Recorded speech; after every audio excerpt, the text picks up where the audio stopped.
নমস্কাৰ, মই ৰঞ্জন চৌধুৰী। মইতো ইয়াৰ আগতো কৈছোঁ যে একচুৱেলি 2024তেই জুবিন গাৰ্গৰ যি হত্যা যে কৰা হ'ব, এইটোৰ স্ক্ৰিপ্ট তেতিয়া ৰেডি হৈছিলে।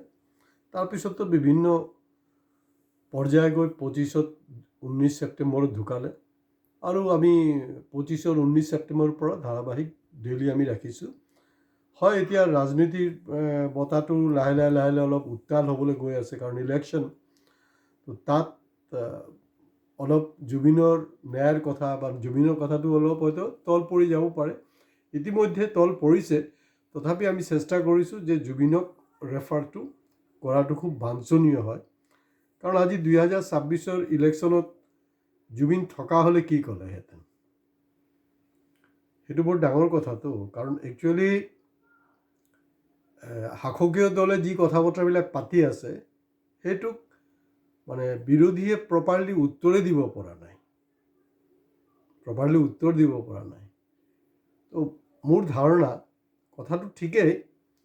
কাৰণ মোৰ ধাৰণা হয়তো আজি তেওঁ থকা হ'লে তেওঁ কিছু গানো ৰচনা কৰিলে হয় ইলেকশ্যনৰ ওপৰত। 2 নম্বৰ হ'ল তেওঁ হয়তো এনেকুৱা ক'লে হয়, পাগলে নকয় কি আৰু ছাগলে নাখায় কি। তেতিয়া গোটেই নেৰেটিভছটো এনেকুৱা হৈছে, হিমন্ত বিশ্ব শৰ্মা ডাঙৰীয়াই ক'ব বিচাৰিছে যে খিলঞ্জীয়া মানে হেৰিক ভোট নিদিয়ে, কংগ্ৰেছক ভোট নিদিয়ে। আৰু আমি এইটো হ'ব পাৰে, কাৰণ আমিতো জানোই নহয়, কাৰণ বাংলাদেশীৰ ত্ৰাণকৰ্তা কোন হয়? কংগ্ৰেছ হয় নহয়? কংগ্ৰেছে হয়। IMDT এক্ট অমুক কিবা কিবি সেইবিলাকতো আছে, সেইটো কৈ আৰু লাভ নাই। তেওঁলোকে ত্ৰাণকৰ্তা।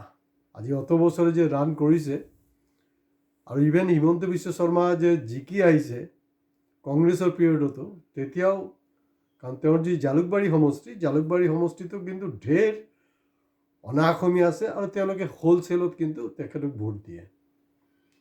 এতিয়া ডাঙৰ প্ৰশ্নটো হ'ল, তাৰমানে বিজেপি যিবিলাক সমষ্টিত, ইয়াৰ লোকসভা হওক বা বিধানসভা হওক, যি অমুক সমষ্টিত জিকিছে ইতিমধ্যে 2016 পৰা জিকি আহি আছে, মই আগৰখিনি বাৰু বাদেই দিলোঁ, তেওঁলোক নিশ্চয় খিলঞ্জীয়া। তো গতিকে আমি এটা কনক্লুশ্যনত আহিব পাৰোঁ, বৰাক ভেলী।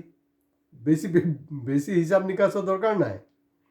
বৰাক ভেলীত কি হ'ল? বৰাক ভেলীত দেখা গৈছে এছেম্বলিত যোৱা 21 এছেম্বলিতে তেওঁলোকৰ ৰেজাল্ট ভাল, আৰু 24 পাৰ্লামেণ্টত দেখা গৈছে বৰাক ভেলীৰ পাৰ্লামেণ্ট কনষ্টিটুৱেঞ্চিৰ গোটেইকেইটা তেওঁলোকে জিকিলে।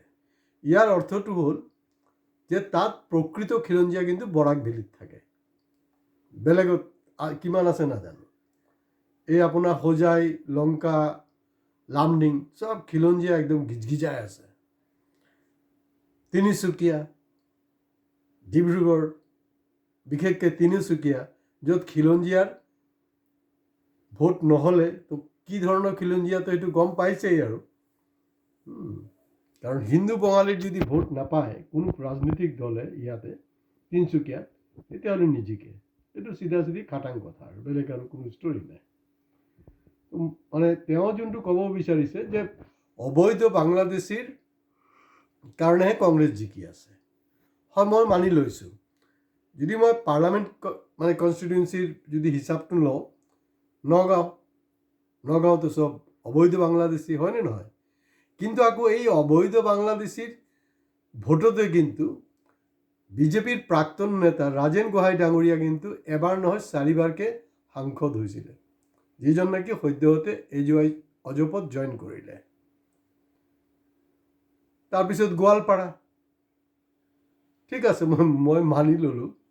কিন্তু এতিয়া যদি প্ৰদ্যুৎ বৰদলৈ কংগ্ৰেছ জিকিছে ধাৰাবাহিক 2বাৰ, তাৰমানে এতিয়া চব হেৰি হৈছে, আৰু তাত বৃদ্ধি হৈছে চাগে, আৰু বেলেগ ষ্টৰী নাই। কিন্তু মোৰ এটা বস্তু বেয়া লাগিছে, যোৰহাটৰ যে স্বাভিমানী যোৰহাটবাসী আছে, নিজক যোৰহাটীয়া বুলি কয়, মানে এই অসমীয়া মানুহখিনিৰ কিন্তু ফালৰ পৰা কোনো ধৰণৰ ৰিয়েকশ্যন পোৱা নাই। মই মুখ্যমন্ত্ৰী ডাঙৰীয়াক এটা প্ৰশ্ন সুধিব বিচাৰিছোঁ। একতো আপোনাৰ যোৰহাটবাসীয়ে এইটো ক'বলৈ সাহস পোৱা নাই। মই সেইকাৰণে কৈছোঁ, কাৰণ তেওঁৰ জুবিনৰ অৰিজিনেল বেকগ্ৰাউণ্ডটো যোৰহাট।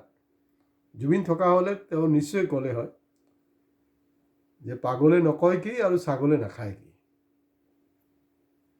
যোৰহাট সমষ্টিত আমি জনামতে তাত প্ৰকৃত ভূমিপুত্ৰ আৰু খিলঞ্জীয়া, প্ৰকৃত মই কৈছোঁ দেই, ইয়াৰ আগতে কিন্তু অকল কি কৈছোঁ সেইটো আপোনালোকে নিশ্চয় ইতিমধ্যে গম পাইছে।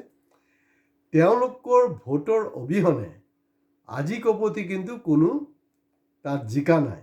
ইয়াৰ আগত এইটো কি বুৰ্বক চুৰ্বক কিবা কিবি বনায়, বিজেপিৰ হাৱা কামাখ্যা প্ৰসাদ তাছাদ জিকিলে, আৰু আছুৰ নেতা তপন গগৈ জিকিলে। এই বুৰ্বক বনোৱা এইবিলাক আছুকটো জানে আৰু বুৰ্বক বনাই থাকে, লুটি পুটি খাইছে। আৰু এইবাৰৰ কথাটো হ'ল, বাকী যিমান ইয়াৰ আগত জিকিছে মই বাদেই দিছোঁ। তাৰমানে গৌৰৱ গগৈক প্ৰকৃত খিলঞ্জীয়া আৰু ভূমিপুত্ৰ যোৰহাট সমষ্টিত 2024 পাৰ্লামেণ্টৰ যে ভোট দিলে, তেওঁলোক কি খিলঞ্জীয়া নহয় নেকি? তেওঁলোক কি ভূমিপুত্ৰ নহয় নেকি? আপোনালোকে কমেণ্টছ বক্সত গৈ প্লিজ কমেণ্টছ কৰক। আপোনালোকে নিজাববীয়াকৈ ষ্টেটমেণ্ট দিবলৈ যোৰহাটৰ মানুহ অলপ ভয় খাইছে। ভয় খাবলৈ আপুনি ষ্টেটমেণ্ট দিব নালাগে, ডাঙৰ বিবৃতিৰ দৰকাৰ নাই। মিনিমাম এটা কমেণ্টছ দিয়ক, মেক্সিমামৰ পৰা মেক্সিমাম লাইক কৰক, আৰু শ্বেয়াৰ ছাবস্ক্ৰিপশ্যনটো সেইটো আপোনালোকে কৰাটো উচিত, বাঞ্ছনীয়। কাৰণ মুখ্যমন্ত্ৰীৰ এই কথাটোৰ মই নাভাবোঁ যে এই ধৰণে কোনোবাই নেৰেটিভছ দিছে, এই ধৰণে কোনোবাই তাৰ প্ৰত্যুত্তৰ দিছে। সেইটো হ'ল কি উত্তৰ। আৰু আজি জুবিন থকা হ'লে হয়তো মই ভাবি আছোঁ যে তেওঁ ক'লে হয় যে পাগলে নকয় কি আৰু ছাগলে নাখায় কি। এইটো নহয়, তেওঁ সংগীতৰ যোগেদি হয়তো আৰু বঢ়িয়া কিবা এটা দিব পাৰিলে হয়। তো গতিকে বিৰোধীয়ে হিমন্ত বিশ্ব শৰ্মাৰ যিবিলাক মানে কুটু উক্তি আছে, সেইবিলাকক প্ৰত্যুত্তৰ কিন্তু তেওঁলোকৰ মগজুত খেলিব লাগিব। আৰু যদি খেলা নাই, তেতিয়াহ'লে মই বিৰোধীক অনুৰোধ জনাইছোঁ, আপোনালোকে ইমিডিয়েটলি আমাৰ চেনেল ছাবস্ক্ৰাইব কৰক। আমাৰ পৰাই চব বস্তু আপোনালোকে ৰেডিমেড কাউন্সেলিং শিকি যাব। কাৰণ আমাৰ চেনেল দেখা গৈছে বিৰোধীতকৈ শাসকীয় গোষ্ঠীয়ে বেছি ফ'ল' কৰি আছে। কমেণ্টছ কৰোঁতে ভয় কৰে, সেইটো বেলেগ কথা বাৰু, কিন্তু আমি গম পাওঁ। তো গতিকে বিৰোধীয়ে যদি হেৰি কৰে, কোনো আপোনাৰ সেই প্ৰশান্ত কিশোৰ, কোনো কনচালটেণ্ট একো আনিবলৈ দৰকাৰেই নাইকিয়া, কোনো দৰকাৰ নাই। আমাৰ ইউটিউব চেনেল ডেইলি একদম চাই থাকক, আমি কেনেকৈ সিহঁতৰ ডাংকাটো বজাম এইটো চাই থাকক খালি। আৰু আপোনালোকে অনুগ্ৰহ কৰি আৰম্ভণিৰ পৰা শেষলৈকে শুনক। আৰু যি আপোনালোকৰ বিৰোধী পাৰ্টিৰ যি IT চেল আছে, তেওঁলোক নিজাববীয়াকৈ একো কৰিবলৈ দমে নাই। আপোনালোকে কমচে কম আমি কোৱা কথাখিনিকে সেইটোকে শ্বেয়াৰ কৰক, তেতিয়াহ'লে কাম বনি যাব। প্ৰশান্ত কিশোৰটো আপোনাৰ কিমান কোটি কোটি টকাৰ পেকেজ লয় স্ক্ৰিপ্ট দিবলৈ, ব্লু প্ৰিণ্ট দিবলৈ, যে কি ধৰণৰ ইলেকশ্যনটো খেলিব লাগিব। মই বিৰোধীক আহ্বান কৰিছোঁ, যদি আপোনালোকে জিকিবলৈ হয়, জিকাৰ সম্ভাৱনাটো কম, কিন্তু মোৰ কোটি টকা নহয়, 1000 টকা নহয়, 1 টকাও নহয়, বিনা পইচাত কৰি দিম। নহ'লে আপোনালোকে যিমানে এক্সপাৰ্ট আনক বহিৰাজ্যৰ পৰা বা ইয়াত থকা আপোনালোকৰ চামচাই, কোনো কিন্তু বিৰোধীক জিকাব নোৱাৰে। গতিকে আজি ইয়াতে শেষ কৰিছোঁ। নমস্কাৰ।